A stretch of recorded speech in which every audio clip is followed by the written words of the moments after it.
हमारे आला हज़रत शेर रब्बानी रहमतुल्लाह अलैह जिनका ये गुलिस्तान है, आप चारपाई पे तशरीफ़ फरमा होते तो एक कोई मुरीद मिलने के लिए आता तो आप उसको फरमाते सामने चारपाई पे बैठ जाओ।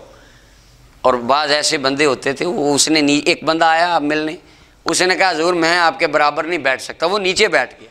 आपने बहुत इसरार किया ऊपर बैठो, कहता है जी मैं थले ही बहना है। आप खुद चारपाई से उठ के खुद भी ज़मीन पे बैठ गए। फरमाया बेलिया जे तू थले बहना है तो असी भी फिर तेरे नाल ही बहना है, ये नहीं कि मेरे लिए तख्त लगा और बाकी ज़मीन पे बैठे हूँ। इसी तरह हज़रत साहब रहमतुल्लाह ताला अलैह आला हज़रत शेर रब्बानी, उनके एक मुरीद थे, वो कहीं पर काम करते थे, नौकर थे चौधरियों के डेरे पर। उन्होंने अपने चौधरियों को कहना कि आओ आपको मैं कभी अपने मुर्शिद से तो मिला कर लाऊं। तो एक मरतबा लाहौर कोई केस था उन चौधरियों का, और वो गए और वो अपने उस नौकर को कहते हैं आज तेरे पीरा नूं मिलदे जाने हैं। शर्क शरीफ आ गए तो मिले हज़रत साहब को, खाना रखा। तो जब चौधरियों के आगे खाना रखा खादिमों ने, तो आला हज़रत शेर रब्बानी अपने उस मुरीद को फरमाते हैं बेलिया तू क्यों नहीं खांदा।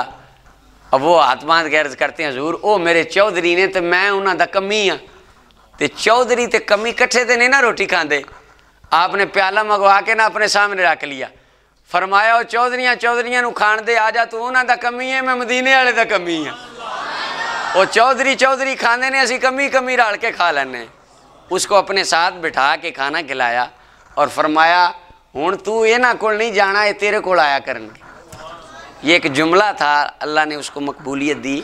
फिर जब उन चौधरियों को मुश्किल वक्त आता वो उसके पास जाकर दुआ कराते, अल्लाह उनकी मुश्किलें हल फरमा देता। तो महबूब अलैहिस्सलाम ने यही हमें इरशाद फरमाया कि वहशुरनी फ़ी ज़ुमरतिल मसाकीन, हमेशा आजिज़ रहें, क्योंकि ये हसब नसब माल दौलत ओहदा ये सब एक दिन फ़ना हो जाना है।